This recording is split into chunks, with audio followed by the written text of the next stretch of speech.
नमस्कार, मैं शिवानी ठाकुर और आप देख रहे हैं न्यूज 11 इंडिया। आइए जानते हैं आज की टॉप 5 खबरें। ऑस्ट्रेलियाई परमाणु पनडुब्बी डील से बौखलाया चीन, कहा परमाणु हमले की करनी होगी तैयारी। क्वाड बैठक पर वर्ल्ड मीडिया ने भारत को बताया गठबंधन का भविष्य, कहा अमेरिका का प्रभाव तय करने का सबसे अहम पल।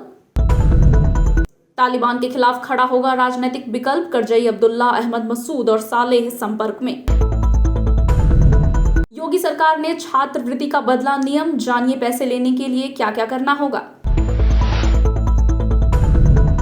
यूपी के सीटीईटी के लिए 38 जिलों में अभ्यास केंद्र।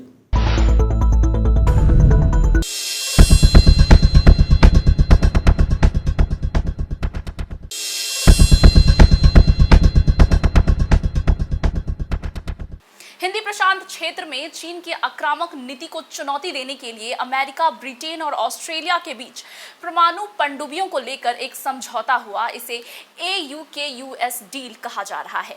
चीन क्षेत्र में इस 3 देशों के साथ आने से बौखला गया है। चीन की घबराहट का आलम इस हद तक पहुंच गया है कि वो अब परमाणु हमले की धमकी दे रहा है। एक वरिष्ठ चीनी राजनयिक ने सुझाव दिया है कि देश को परमाणु हथियारों पर अपनी नो फर्स्ट यूज की नीति को अब छोड़ देना चाहिए।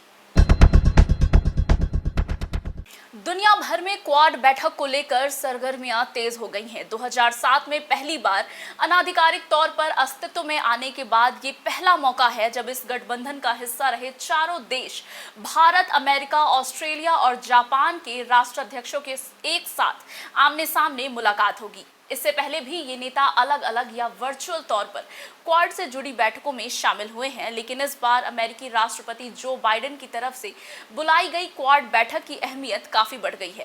क्वाड बैठक को लेकर दुनिया भर की मीडिया में चर्चाएं हैं। अमेरिकी मीडिया ग्रुप CNN ने शुक्रवार को क्वाड पर चलाए अपने एनालिसिस को शीर्ष पर रखा। इसमें शुरुआत में ही कहा गया, France, AUKUS, nuclear power, submarine सब भूल जाइए। अमेरिका के एशिया में प्रभाव का भविष्य तय करने वाला सबसे अहम पल शुक्रवार को वॉशिंगटन में आएगा। अफगानिस्तान में नई तालिबानी सरकार को जल्द ही मजबूत राजनीतिक विपक्ष का सामना करना पड़ेगा।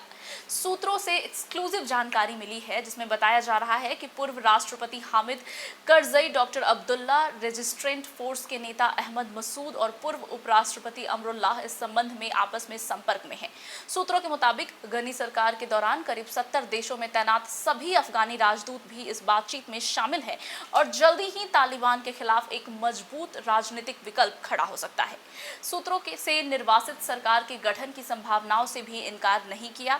इससे ये संकेत भी साफ मिलते हैं कि इस संदर्भ में ये सभी लोग तमाम मुल्कों के संपर्क में हैं, लिहाजा दूसरे देश से तालिबान को मान्यता देने में ज्यादा जल्दीबाजी नहीं करेंगे। योगी सरकार ने यूपी में छात्रवृत्ति लेने वाले छात्रों के मामले में हाजिरी के नियम सख्त कर दिए हैं। छात्रवृत्ति और फीस प्रतिपूर्ति के लिए छात्र छात्राओं को अब आधार बेस अटेंडेंस से गुजरना होगा, यानी कि छात्रवृत्ति के जरिए पढ़ाई करने वाले छात्रों को अनिवार्य रूप से बायोमेट्रिक पहचान के जरिए हाजिरी लगानी होगी। इसके लिए विश्वविद्यालयों समेत कई संस्थानों को आधार बेस उपस्थिति प्रणाली को स्थापित करना होगा। 75% अटेंडेंस के बिना छात्र छात्रवृत्ति के लिए अपात्र होंगे।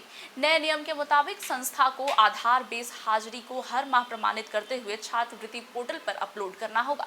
समाज कल्याण के सहायक निदेशक सिद्धार्थ मिश्रा बताते हैं कि आधार बेस हाजिरी के लिए प्रक्रिया शुरू हो गई है।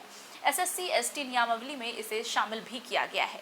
आधार बेस अटेंडेंस अंगूठे या उंगलियों के निशान, चेहरे की पहचान या कॉलेज परिसर में पहुंचकर कहीं से भी लगाई जा सकेगी। CBSE पहली बार केंद्रीय शिक्षक पात्रता परीक्षा ऑनलाइन कराने जा रहा है, जिसके लिए बोर्ड ने देश भर में अभ्यास केंद्र बनाए हैं। प्रदेश में लखनऊ समेत 38 जिलों में अभ्यास केंद्र बनाए गए हैं। ये पहला मौका है जब परीक्षा आयोजक CBSE ने जिलों के स्कूलों में अभ्यास केंद्र बनाए हैं।